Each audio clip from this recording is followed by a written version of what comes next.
Kienu diversi l-każijiet ta' moħqrija fuq l-annimali li smajna fl-aħħar ġimgħat. Mill-istorja ta' Star li nstabet mitfuna ħajja għal każ ta' Gajja li ntremmit ħajja fi skip. Is-sibt wara nofsinhar mijiet ta' Maltin u Għawċin inaqdu flimkien sabiex juru r-rabja tagħhom għal krudelta u l-moħqrija fuq l-annimali. Malta m'hawnx governing laws to supervise these groomers. Jiena nista' naqbad għada u niftaħ grooming salon.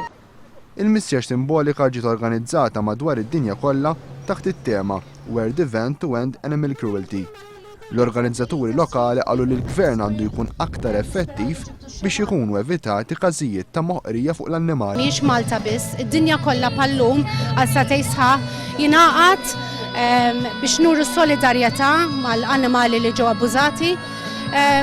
Nuru id-dinja kollha li aħna l-Maltin inħobbu l-annimali. Waqt l-attività dawret petizzjoni b'appell biex l-Unjoni Ewropea tnaqqas id-batijiet li jgħaddu minnhom l-annimali meta jiġu trasportati għal qatla.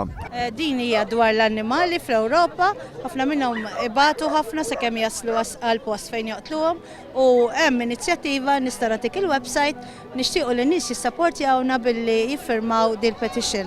Il-website hija www.8hours.eu. Għal din l-attività attendew ukoll id-deputat Laburista Gino Kawki u Michel Muscat. Iż-żmien li l-annimali jkunu soġġetti għal moħqrija għadda u spiċċa.